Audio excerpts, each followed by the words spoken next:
사회적으로 핫한 이슈를 키워드로 알아보는 핫키워드 시간입니다. 김민지 캐스터 안녕하세요. 안녕하세요.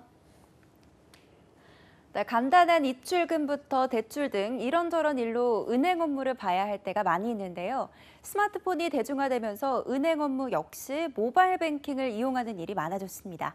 마지막으로 은행 점포를 가본 게 언제신가요? 네, 은행 영업점을 가본 게 언제인지 기억이 나지 않을 정도인데요. 요즘은 잔고 확인이나 송금은 물론 대출까지 받을 수 있더라고요. 네, 요즘 웬만한 은행 업무는 스마트폰으로 처리할 수가 있습니다. 그렇다 보니 당연히 은행들은 점포 줄이기에 속도를 내고 있는데요. 지난해 초에 시작된 코로나19가 비대면 시대를 앞당기면서 은행 영업점의 존재가 희미해지고 있습니다. 은행 입장에선 급성장하고 있는 인터넷 은행과 경쟁하기 위해서 점포 통폐합으로 비용을 절감해야 하는 상황이기도 한데요. 이런 추세를 고려해도 전년 대비 점포 폐쇄의 증가세는 가파릅니다. 네, 이렇다 보니 실제로 동네를 돌아다녀 보면 문 닫은 은행이 정말 많이 보이더라고요. 네, 지난 7일 금융감독원이 발표한 국내 은행 점포 운영 현황 자료를 보면요. 은행권의 움직임이 더 크게 느껴지는데요. 지난해 말 기준 국내 은행 점포 수는 모두 6,405곳으로 1년 전보다 304곳이 줄어서 2017년에 312곳이 감소했던 것 이후로 가장 큰 폭으로 영업점이 줄었습니다. 5년 전인 2016년 말에 7,101개가 줄었던 것과 비교를 하면 696곳이나 줄어든 겁니다. 네, 특히 시중은행의 영업점이 크게 줄었다고 하는 뉴스가 있더라고요. 네, 지난해 문을 닫은 은행 영업점 중에서 78.3%에 달하는 238곳이 시중은행 영업점이었습니다. 구체적으로 KB국민은행은 83곳, 하나은행은 74곳, 우리은행은 58곳, 신한은행은 21곳의 영업점을 닫은 건데요. 지역별로는 수도권과 광역시 같은 대도시권 점포가 251곳 줄었습니다. 네, 그런데 사실 모든 사람들이 모바일 뱅킹을 이용하기 쉬운 게 아니잖아요. 노인이나 장애인 등 스마트폰으로 금융 서비스를 이용하기 어려운 분들도 참 많은데요.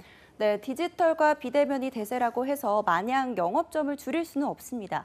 스마트폰 이용 취약계층을 비롯해서 이용자들의 각종 은행 상품 상담과 민원 처리를 위해서는 여전히 영업점이 필요한데요. 그래서 금융당국도 은행들의 몸집 줄이기에 제동을 건 겁니다.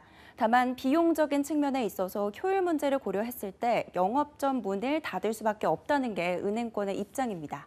이런 반발을 감안해서 지난달 금융당국은 은행 점포 폐쇄 관련 공동 절차를 마련했습니다. 네, 은행 점포 폐쇄 관련 공동 절차, 구체적으로 어떤 걸까요?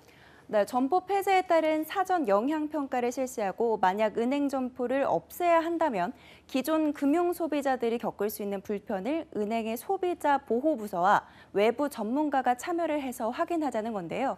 만약 소비자 불편이 지나치게 크다라고 판단이 되면 금융당국은 점포를 유지하도록 조치를 취하고 있는데요.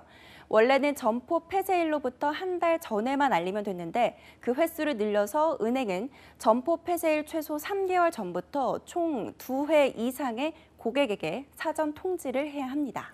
네, 금융당국이 우체국이나 저축은행 영업점을 확대해서 은행 영업점 폐쇄에 대응하겠다고 나섰지만 은행권은 현실적으로 어려운 대안이라고 평가를 한다고요. 네, 한 시중은행 관계자는 전산망 등을 공유해야 하는데 쉽지 않다라면서 고객에게 있어서 일반 영업점과 확실히 다를 수밖에 없다라고 말을 했는데요. 결국 몸집 줄이기는 불가피하다라는 설명입니다. 은행권에서도 올해는 영업점 통폐합 계획을 미룰 수 없기 때문에 자동 입출 금기와 고기능 무인 자동화 기기 설치 같은 대안책을 고려 중입니다. 금융당국이 은행 점포 폐쇄에 대한 속도 조절을 요구하고 있지만 은행의 디지털 전환 속도를 따라가기에는 역부족이 아닐까 싶은데요. 은행이 계속 비용을 감당하면서까지 점포를 유지하도록 제동을 거는 게 맞을지에 대해서도 논란이 커지고 있습니다. 네, 은행 점포 줄이기가 어쩔 수 없는 흐름이라고 하더라도 금융 취약계층에 대한 보호책 마련 역시 꼭 지켜져야 하지 않을까요? 지금까지 핫키워드 김민지 캐스터였습니다. 고맙습니다.